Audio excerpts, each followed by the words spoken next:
En general, la depresión y la ansiedad se pueden atender perfectamente en la consulta externa. Cuando se deja avanzar muchísimo la depresión, por ejemplo, y hay riesgo de suicidio, sí, hay casos especiales en que convendría internarlos por una temporada corta hasta que empiecen a hacer efecto los medicamentos y desde luego con el apoyo de la familia se puede manejar.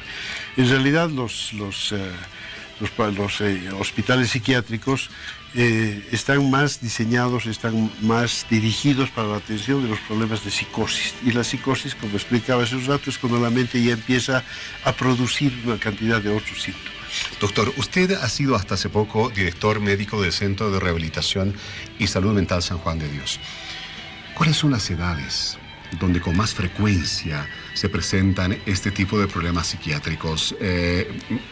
Debemos entender que ya en la tercera edad, o también se da en adolescentes en algunos casos. Bueno, el tema de la esquizofrenia, que es una de las enfermedades más importantes dentro del área de la psiquiatría, que es lo que llama la gente la locura, cuando la persona pierde su contacto con la realidad, empieza alrededor de los 16, 17 años hasta los 24, 25, entonces, más o menos en la adolescencia y en la temprana juventud, que es cuando se presenta. Hay algún tipo de esquizofrenia que se presenta mucho más temprano y otros un poquito más tarde. El problema cuando se presenta muy temprano es que la persona no ha logrado un desarrollo emocional social adecuado, por lo tanto sus posibilidades de rehabilitación medianamente adecuadas son muy difíciles. Cuanto más tarde se ha iniciado la enfermedad, después de los 28, 30 años, cuando ya ha completado su vida emocional, social, familiar, hasta profesional, entonces hay muchas más posibilidades de mejorar y controlar Cuando visitamos el Centro Psiquiátrico de Sucre, doctor, conversamos con un psiquiatra que nos habla acerca de las enfermedades mentales más frecuentes que existen en este centro y además de que un porcentaje de estos pacientes llegan a estabilizarse e incluso a ser reinsertados en la sociedad. Un conjunto de médicos psiquiatras conforman el personal de salud del Centro Gregorio Pacheco. El doctor José Luis Antesana nos habla de las enfermedades que más predominan en este psiquiátrico. Las enfermedades más frecuentes, hablando siempre de lo mental, en el instituto se encuentran predominantemente las esquizofrenias en sus diferentes variedades, trastornos neuróticos también, que los bipolares, y por consulta externa también se atiende lo que es más pacientes neuróticos y en algunos de los casos pacientes psicóticos que llegan a ser internados, Los pacientes con enfermedades mentales no solo se ven limitados por su padecimiento, también se ven afectados por el estigma que tiene la sociedad sobre la enfermedad mental.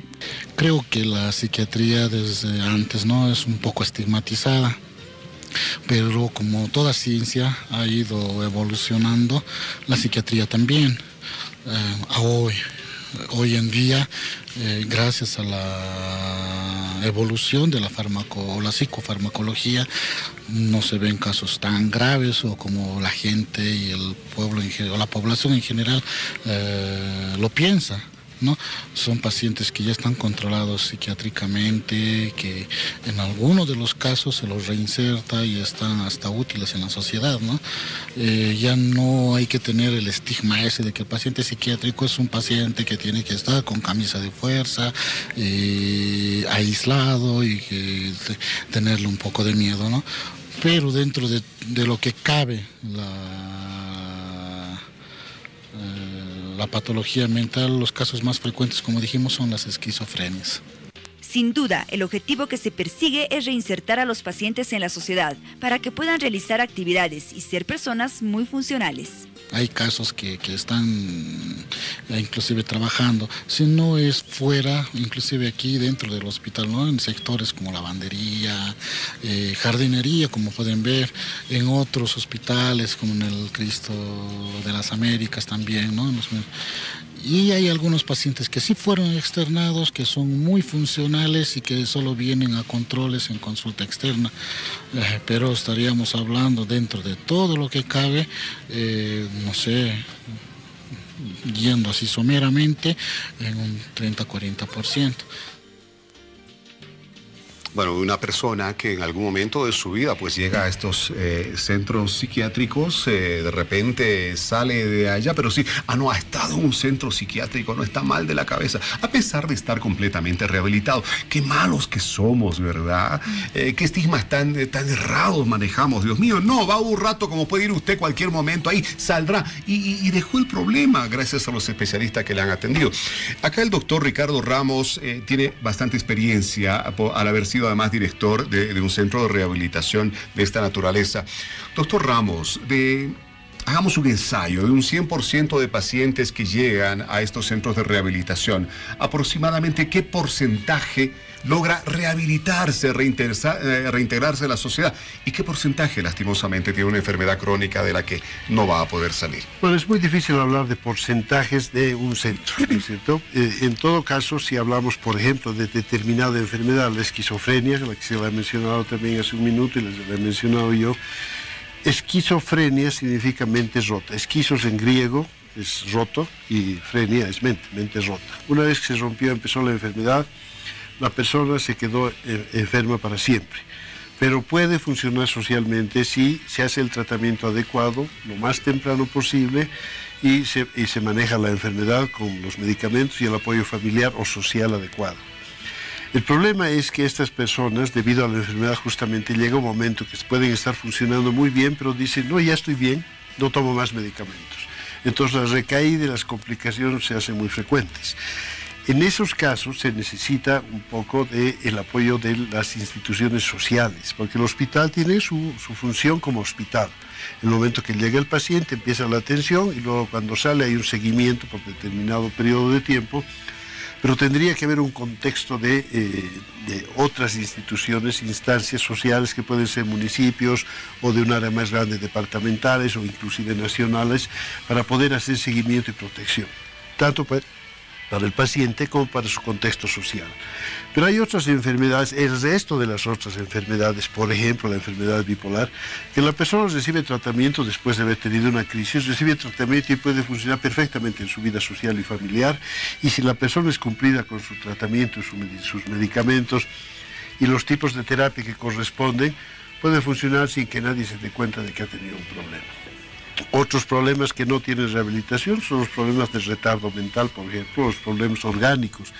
Cuando el cerebro desde muy chiquito ha estado dañado, se ha desarrollado mal o no se ha desarrollado lo suficientemente bien por problemas de desnutrición, por problemas metabólicos o por problemas físicos que hayan podido ocurrir. Y cuando hay un daño ya en el cerebro es muy difícil esa rehabilitación, y esos son justamente los pacientes que se mantienen crónicos en los hospitales porque no pueden autoabastecerse ni atenderse. Hay un pabellón, por ejemplo, en el Hospital de La Paz, en que los pacientes están tan deteriorados que necesitan asistencia todo el tiempo para vestirse, para comer, para asearse, para la parte de higiene, para escoger su ropa, para tomar decisiones. Es el tipo de discapacitados que ni siquiera se dan cuenta que son discapacitados y ellos son totalmente dependientes del apoyo externo. Pero hay otras enfermedades, la depresión, la ansiedad, son enfermedades que perfectamente se curan, se pasan, se tratan y se acabó.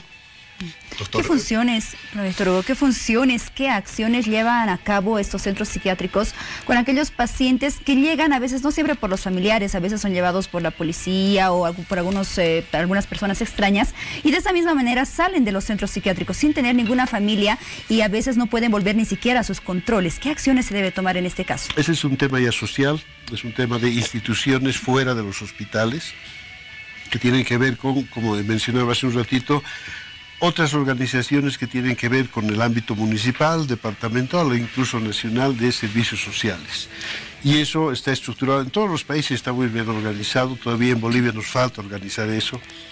Hace un año yo proponía, y lo había propuesto a algunas autoridades departamentales, locales, departamentales y nacionales, el tema de las casas de medio camino, que se llaman, que las hay en todas las partes, excepto en Bolivia. Una vez que una persona sale del hospital psiquiátrico, va a una casa que tiene 8 a 10 hasta 12 pacientes, con 1, 2 o 3 enfermeros que se aseguran de que el paciente tome su medicación las horas que correspondan en el día, pero pueda salir a funcionar en la sociedad, puede ir a trabajar, funcionar con su familia, etcétera, de manera que no está hospitalizado, está viviendo en sociedad, pero está siendo controlado. Proceso de transición.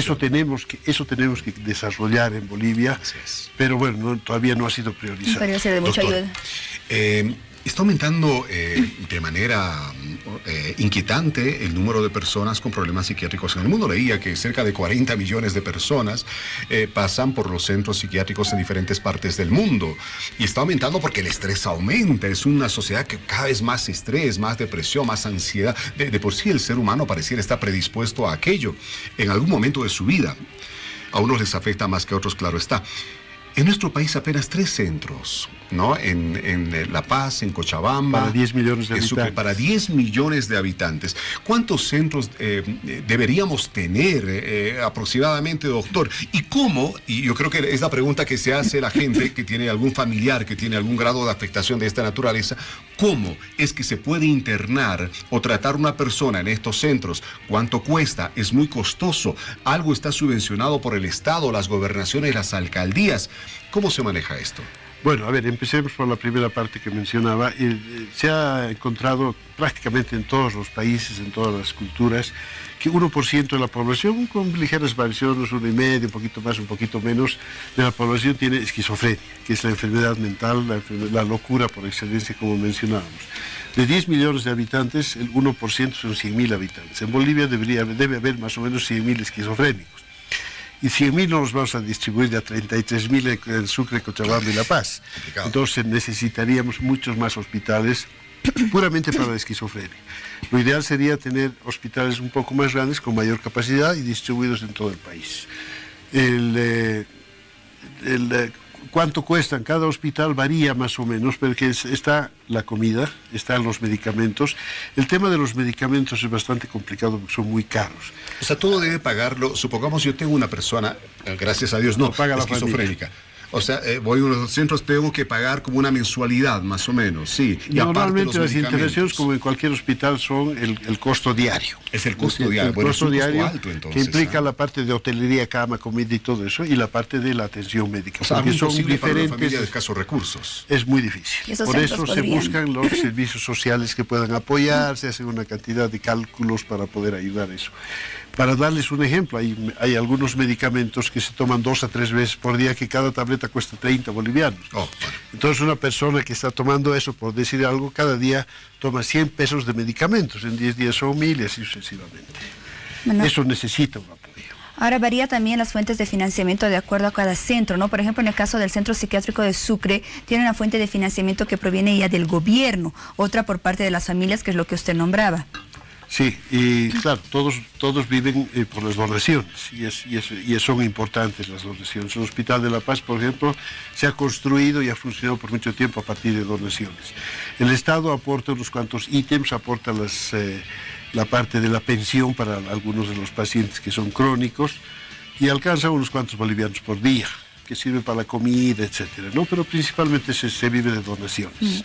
Seguimos conociendo más acerca del Centro Psiquiátrico de Sucre, el cual no solamente brinda terapia psiquiátrica a los pacientes, también brinda ese apoyo psicológico.